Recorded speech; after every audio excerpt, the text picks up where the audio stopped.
Hi there everyone, my name is Chelsea. Welcome to Little Mountain Ranch. I am really happy to have you here with me on this absolutely beautiful autumn day that we're having. It is clear, there's no smoke, it's warm, it's beautiful. It makes me very happy. I'm excited to share with you that I do have a pre-sale going on right now for my cookbook. So for those of you that missed out when I did my first run, when was that? In August. Yes, I think it was in August, that missed out on being able to order. I'm going to do a pre-sale this time, so that way as many of you that want one can order one, and then I'll just print to that number and we'll be shipping those out in October. So I'm just out to pick a couple of onions. Right here, some beautiful Walla Walla onions. I think I probably only need two, but let's grab one more for good measure. Whoops. These onions are for our next batch of enchilada sauce. So the other day we made enchilada sauce and it was a little bit too spicy for my tastes anyway. A couple of my kids will enjoy it because they like spicy stuff, but I want to make another double batch of enchilada sauce that is not spicy. So that's what these are for. I just dropped those up at the house and my daughter is going to run those through the food processor. So they are all chopped up and ready to go for our enchilada sauce when I get back up to the house. Right now I'm going to run down to the garden and see if the cold temperatures we've been getting the last couple of nights brought any frost with it. And so far, usually the squash are some of the first to go when we get frost, but these all look good. Flowers are still going strong. Look at the sunflowers. There's one of my honeybees there, and some bumblebees too. The other day I was sharing with you this big giant gorgeous sunflower bush that we have here, and I was hoping that we would get a long enough season that all of the flowers on the ends of all of these branches would have time to bloom, and I do believe that my wish is going to be granted. I'm not sure if all of these little ones that are growing along the stems of each branch are going to bloom, but the ones on the ends definitely are. Look at all the bumblebees on that one. Bumblebees everywhere. Our zinnia are starting to look a little bit worse for wear, but the honeybees are still able to get some food off them. So this is interesting. This one over here is a teddy bear hybrid. Usually teddy bear sunflowers are quite short, at least the ones that I planted in the last couple of years were, but this one has grown up quite tall, multiple heads like all of my sunflowers have this year. And then this one over here looks like it is a hybrid of a teddy bear and maybe one of, I think they were called Rainbow Bright Lights or something, that I planted last year that had some red sunflowers in them, and it looks like that's hybridized to make that beautiful flower. I wore a sweater out here because it was really chilly this morning, but now it is almost too warm for a sweater. Our parsley in under here is starting to grow up again, so I think what I'm going to do is pull out these flowers that are along here and trim back the tarragon that's back there, just to let this get a little light and see how much more growth I can get off of it. And all of our straw flowers, they're looking pretty. They're starting to hit the end of their color. They kind of fade out to this brown color if you don't pick them and dry them when they're like this. But I was really happy with the straw flowers. I definitely want a bed of these next year. And the snapdragons are still blooming. Definitely love snapdragons. This was the first year that I grew them, and I started all of these back in February, I think. And the nice thing about these is the fact that they are fairly frost hardy, which is really great for our really short season. I mentioned this in our last video, but we have about 110 days or so of frost-free days, and that means that I can start these fairly early and get them out into the garden before the risk of frost passes, which is what I did this year. And then they are hopefully going to keep blooming even after we get a little bit of frost this year. Look at these cute little sunflowers. So I didn't plant these ones either. These are more volunteers. I just think they're so cheerful. Two of my boys came out to pull the shade cloth off my high tunnel this morning, and they said that there was a tomato plant that had actually grown out the side of the back of my high tunnel, and there were a whole bunch of tomatoes on it. So I thought we could go down and check it out. I think it's a Brandywine tomato because they brought one of the tomatoes up and it was a big pink one. So let's go see. It was actually, oh, we're fogging up. Hang on. Right now it is 95 degrees Fahrenheit, which is 35. Is that right? 35, yes, 35 degrees Celsius. So it's very, very warm in here. Hopefully the combination of that heat and the extra light from having the shade cloth off, along with all of the pruning that I did in the high tunnel yesterday. It was yesterday for me, probably about 3 or 4 days ago for you guys. I'm hoping that's going to ripen up the rest of the tomatoes. Have some more sun golds in here I can snack on. Normally I stop watering in here this time of year, but I'm kind of wondering if maybe I should turn the drip irrigation on for a little bit because it's actually supposed to be really warm for the next week in here. Oh my gosh, look at all of the tomatoes on these plants. So the plants themselves are looking a little worse for wear, kind of yellowing looking. There's a couple reasons for that. First off, there was a massive amount of leaves that were on these trees, or on these vines, and all of those were nice and green because they were exposed to the sun. Most of these leaves that you can see here were underneath all of that foliage, and they didn't get light, so they weren't able to photosynthesize, which is why they look a little bit yellow. The other reason is we're heading towards the end of the season, and that's pretty typical. It kind of looks a little bit the way blight looks, at least from what I've been able to tell whenever I've looked up blight. We actually don't have blight up here, which I'm really grateful for, but that's not what it is. It's definitely the lack of sunlight hitting the leaves and just the time of year the plants are at the end of their life cycle. Let's go back here and see what the boys were talking about. Oh, look at that. So this is Brandywine, and there are some tomatoes in here looking a little bit sad.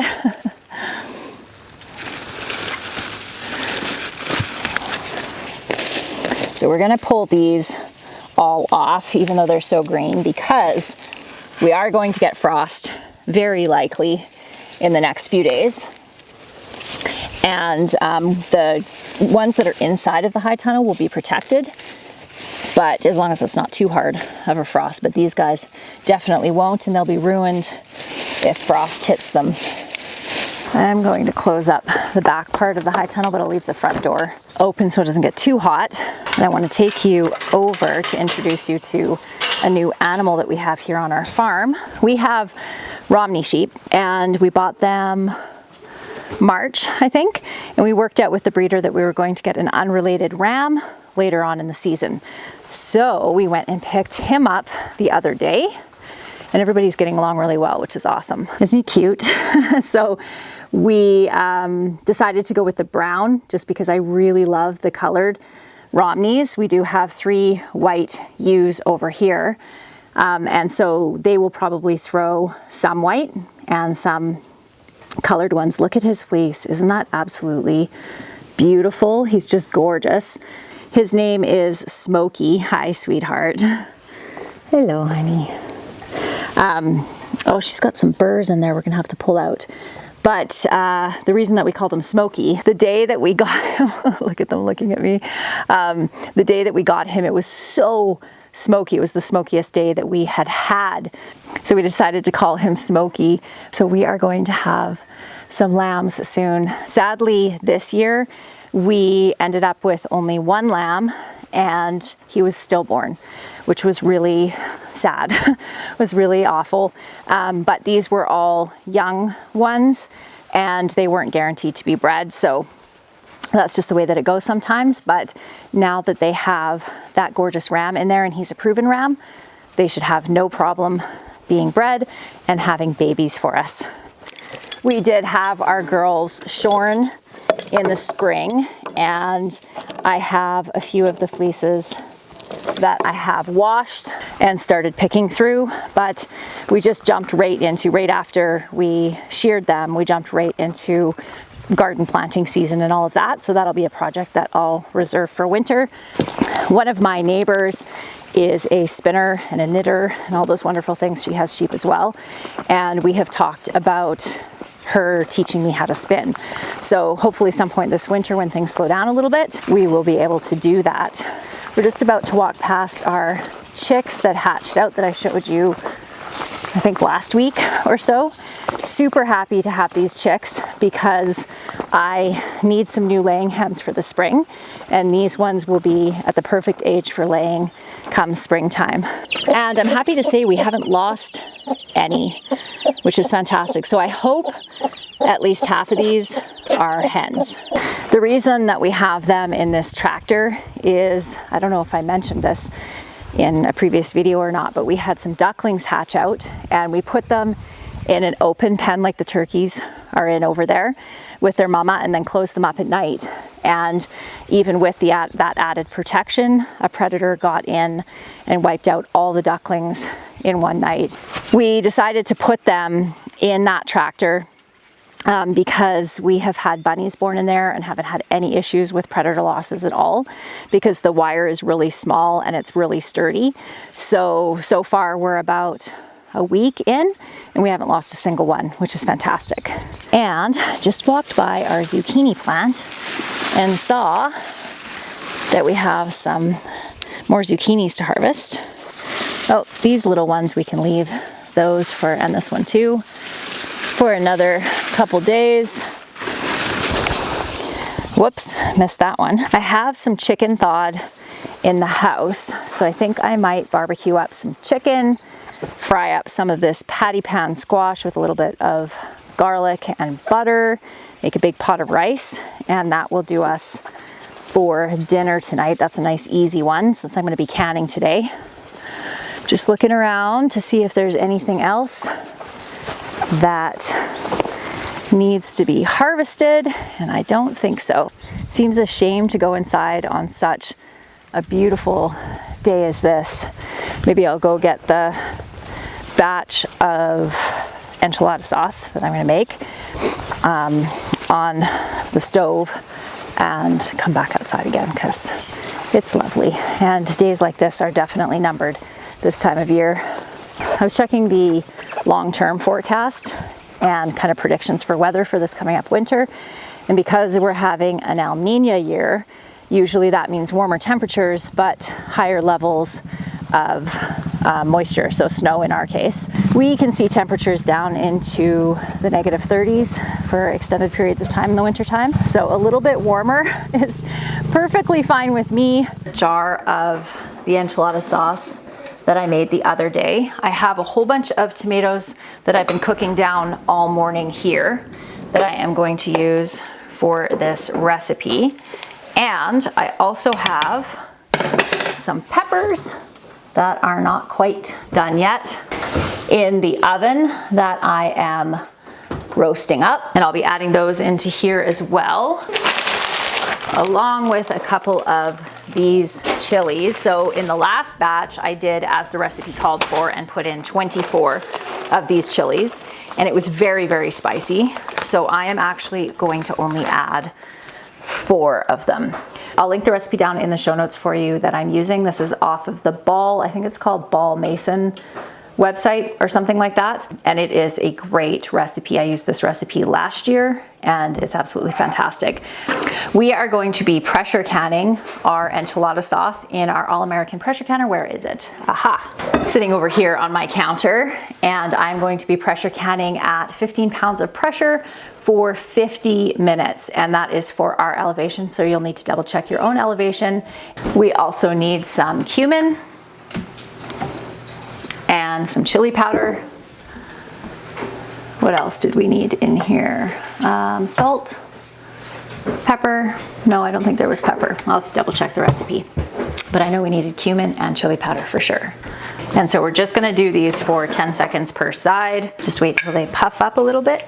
And we're gonna pop these in here and add 2 cups of boiling water. So since we have this hot pan sitting right here with this hot oil on it, we're going to fry up our onions in here. Let's check on our peppers. Oh, just about. Almost there. Okay, so we're gonna add 2 cups of water into here. It is so weird to use a stove that actually works. So apparently my stove hasn't been working very well for a very long time because this is an entirely different experience. Our other stove has not been working properly for about 6 months. So we decided to bite the bullet and get a new stove, and I'm so happy with it. I did not realize how bad my other stove was. I had just kind of been limping it along for a really long time, or limping along my own cooking on a stove that wasn't working for a really long time. And having a stove that actually works is fantastic, especially when you cook as much as I do.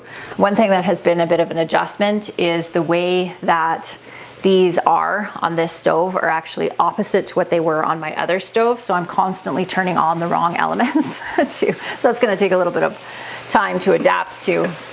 I am going to put a couple of tablespoons of chili powder into the tomato mix, a couple teaspoons of cumin. Oh, that was a little bit more than a couple teaspoons. Fortunately, I really like cumin. We're gonna add some salt to this and a cup of brown sugar, our red peppers.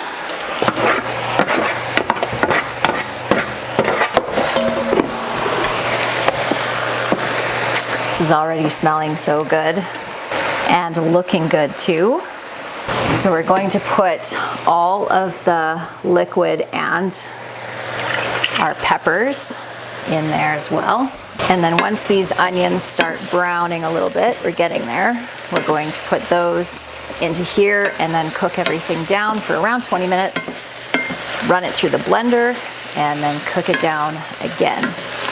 And while it's cooking down, I am going to get my chicken on the barbecue and my rice going. Okay, let's get this dumped in here. We'll mix in our onions and our peppers in here, and then we're gonna let this cook. Turn off our oven, set our timer for 20 minutes. And while that's cooking down, we're going to use our pan again, our cast iron pan. Add some olive oil, chop up some of our zucchini. So I'm just gonna cut these into rings and fry them. And while these are frying, we'll get our chicken on the barbecue. Super simple meal.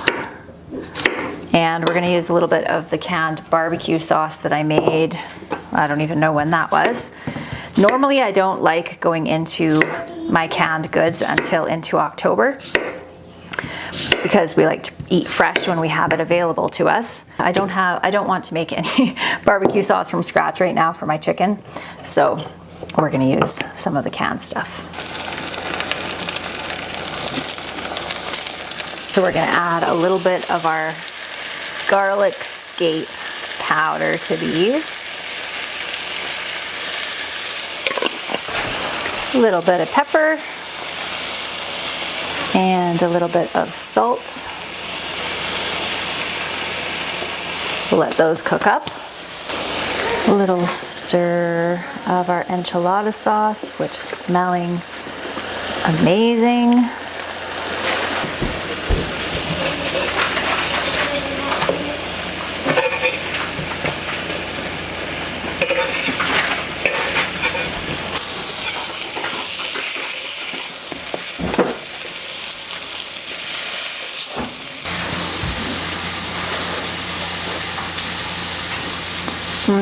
Yum.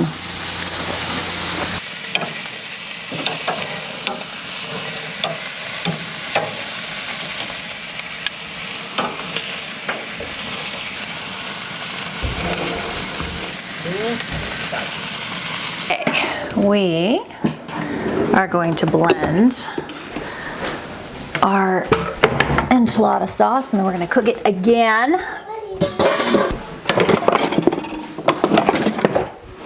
And our barbecue chicken is just about done on the barbecue. We are actually having pizza tonight. I completely forgot, and the kids reminded me. So we're actually gonna have this chicken and fried zucchini for lunch today, which will be lovely.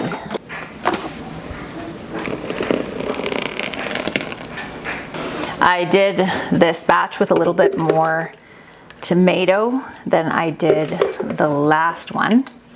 Didn't make 16 pints. I think it made 11. Yes, it was 11, and it was supposed to make 16. So I increased the ingredients a little bit on this, hoping to get 16 pints. Gotta check on our chicken out here. Looking good.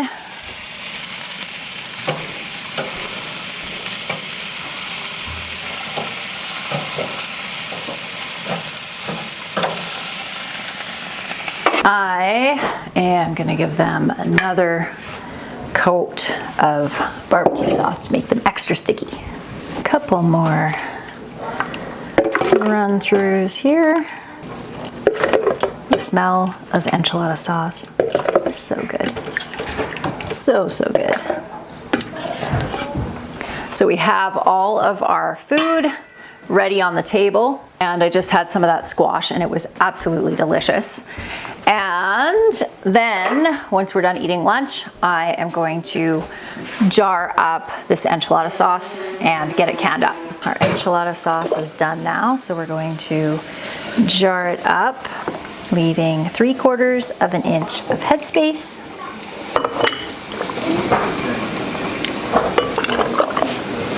And it just occurred to me I should get my canner on the stove.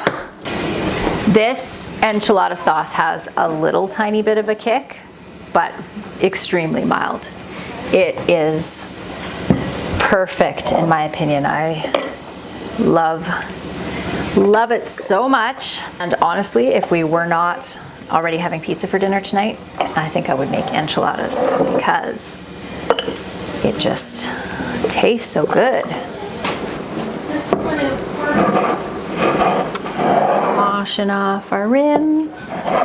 Already have all my lids and my rings washed over there. Oh, see, I've talked about this before, but one of the benefits of washing off your rims is that you can feel if there's any cracks that you might not be able to see with the naked eye. And I'm not sure if you can see that crack right there, but we're going to dump this one in there.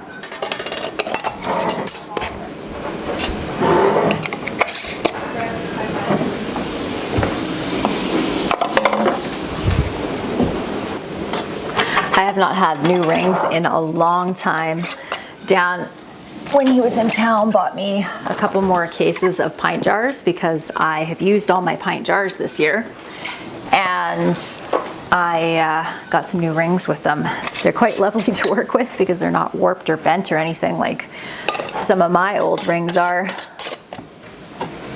Canner's all loaded up. So we're just gonna let our canner steam for 10 minutes. So once it starts coming out vigorously, then we'll set our timer. Then we're gonna put our weight on. And like I said, for us, it's 15 pounds of pressure for 50 minutes, not 15 minutes. So we'll be back with you when our canner's ready to open up. Our canning is now all done. We have spicy enchilada, regular enchilada sauce, and I ended up with 24 pints. I probably want to can a few more. I would like to do enchiladas maybe once every 2 weeks throughout the winter, so I do need a few more jars than this. I'll probably use 3 jars per batch of enchiladas that I make. So we'll definitely make some more enchilada sauce, but I was thinking because it's still so beautiful outside that we should go take a wander around the garden and plan out what I'm going to be doing over the next couple of days as far as harvesting. And like I said earlier, the days of the garden are definitely numbered this time of year, so I want to go kind of plan out how we're gonna harvest everything that we need to harvest and get all of that put up into the pantry and the root cellar and all of that. We talked earlier about doing the potatoes, so I'm pretty sure I am going to do that tomorrow. We have to get all of the onions harvested. That's actually something we need to do fairly soon because I cure my onions in my little greenhouse, which I'll show you in a second. I have all the onions I need to harvest, and it's going to be pretty imperative that I get those out of the ground and starting to cure as soon as possible. I'll show you where I cure my onions in a minute, but it is outside and we are potentially going to get below freezing in the next 3 weeks or so, and it usually takes 2 to 3 weeks to cure onions, and I obviously don't want to risk them freezing. So I do want to get those out of the ground this week as well. We have all of these beautiful Norland apples to harvest. It's going to be a big harvesting week this week. Kind of the last big push before we'll have pretty much the whole garden in storage, which is awesome. I cannot get over the size of this one single volunteer nasturtium. Isn't it gigantic? Look at that. So we have all this kale, but that can hold off until after the frost. We have our celeriac, which is just about ready. We have celery over here that we need to get harvested and freeze dried. I really want to get in and get most of these straw flowers pulled out. You can see I have quite a few herbs in here. So I have sage, parsley, oregano, mint, lemon balm over here, and I'd like to give them another week or so to grow. So by pulling out all of the straw flowers that are in behind here, that'll give them a little bit more light because they're obviously being pretty choked out. I have not grown straw flowers before. I've mentioned that a few times, and I wasn't quite sure how the seed developed on them, but it's actually similar, it looks like, to the way that a dandelion seeds. So it grows, the seeds come out like this and on these little fluffies, and then they obviously blow away in the wind and seed themselves all over the place. So I'm definitely going to harvest seed off of these straw flowers because I want to make it a big bed of straw flowers. I won't plant them in a raised bed like this again because they're so huge. I had no idea they grew so large like this, that they choke out anything else that's growing in below. And I do like keeping my herbs in raised beds like this. So yeah, we'll harvest seeds off of these guys. We have seed coming all over the place and save those to plant in a bed next year. I also am going to be harvesting seed off of these giant marigolds. They were just massive. So the seed of the marigold, this is just going to dry out a little bit more. And this is, hang on here, let's pull this back. There you go. So you can see the seed in there. So we'll be harvesting a whole bunch of those as well. These are the most giant marigolds I have ever grown. These were seeds that I had saved from last year, I think. So we'll keep this line of gigantic ones going, and all our leeks here we'll pull up. So basically by the end of this week, we should have the entire garden harvested. The only things that will be left will be the kale, some of our winter storage cabbages, which I will leave in the ground probably for another few weeks at least. I don't want to put them into the root cellar until it starts to cool off a little bit more. We have a bunch of pumpkins that we're going to be harvesting, but those will also stay in until these vines die back a bit. I've mentioned this before, but I normally can't field cure my squash because frost, if it's a hard enough frost, can damage the skin of a squash. So what I do is wait until we get a frost that kind of kills off the top. You can see there's been a bit of frost damage on here, but kills off the top of all of these big leaves, but hasn't kind of reached down into where the squash actually are.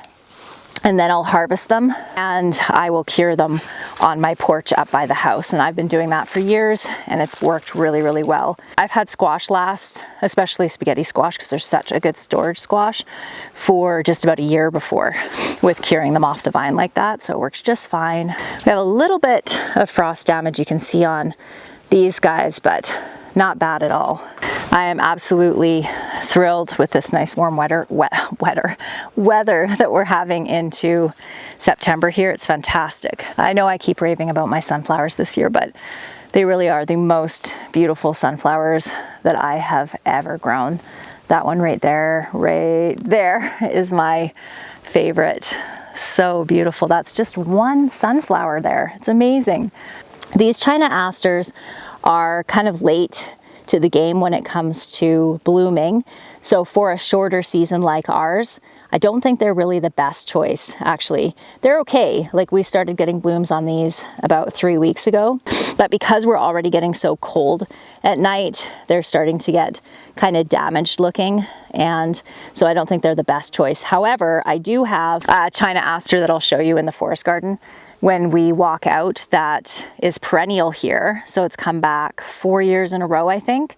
Last year, I think, was the first year that it actually had blooms on it, because it doesn't bloom until the middle to the end of September, and normally it's too cold.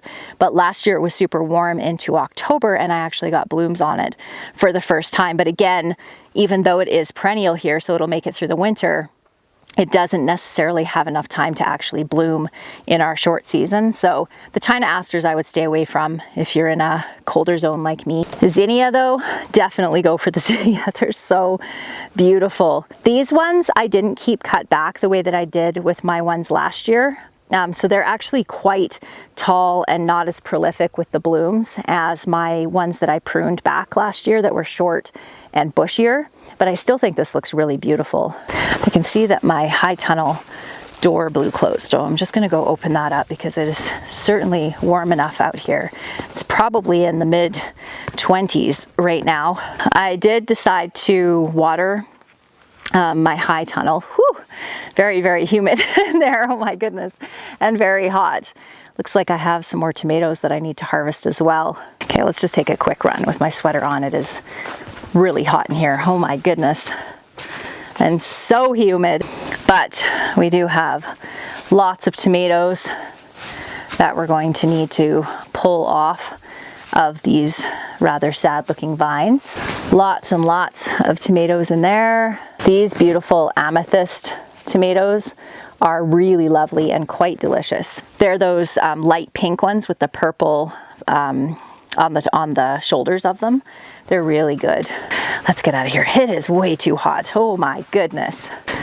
So I have been keeping track of the amount of tomatoes that we're getting out of here. So right now we're at around 100 pounds of tomatoes, and I suspect we might get around 300 pounds more of tomatoes out of the high tunnel, but I'll let you know when we get to the end. It won't be long before we're going to have to empty out the entire high tunnel. Probably another week, maybe 2 if we're lucky. Before I sign off on today's video, I'll show you where I cure my onions. This is my little greenhouse. This is where I started all my seeds inside, but when I am transitioning my seedlings outdoors, this is where they go until the risk of frost has passed, and I usually have a plug-in heater in here. So I call it my little nursery, and then I cure all my onions, and I'll show you when we go inside. This is a Russian tarragon. Isn't it huge? So it's pretty much completely blocked the entrance to my greenhouse. I planted this here 5 years ago, maybe 6 years ago, and this is definitely the largest it has ever been, so I'm gonna have to prune that back pretty aggressively. This is my little plant nursery in the springtime, so I start most of my seeds in the house and then I bring them out here. We have a plug-in heater in here. Usually I have to have extra plastic hanging down over top of them with the heaters in underneath, because we can get down to -10 still when I'm bringing seedlings out here. It's worked really, really well for me for the last 4 or 5 years. And the other thing I use this space for is for curing my onions. So normally when you're curing onions, you want to keep them out of direct sunlight, but this has a double layer of UV protection, so it works really well. It gets nice and warm in here in the daytime. I do have some vents in the ceiling, my second layer of plastic starting to come down there, that I can open it up and open the door to keep it a bit cooler in here, but it cures my onions quickly, keeps them out of the rain. And because I usually have so many onions, I don't have to have them cluttering up in my basement or in my shop or any other space like that. So this works really, really well. We'll probably get my onions picked maybe tomorrow, or maybe tomorrow we'll do potatoes and then onions the next day. But I'll make sure that I bring you along with me for that, because big harvest days like that are fun. But before we sign off today, let's go down And I'll show you that China Aster that I was referring to. So it's a slightly different variety than the one that's down there. So this is it right here, and it did not like the drought this summer. It's usually quite a bit larger. And as you can see, it's still a few weeks away from actually blooming. So the plant itself comes back every year and it kind of looks pretty, so I just leave it. But like I said, last year was the first time I actually saw it bloom. Echinacea is looking so beautiful. It's so tall this year. It's taller than I am. We also are going to be doing a big herb harvest and making some tinctures and stuff. That probably won't be until next week because we need to get all of the food out of here and into storage first. All right, everyone, that is it for today's video. I hope that you enjoyed it and I look forward to seeing you next time. Bye.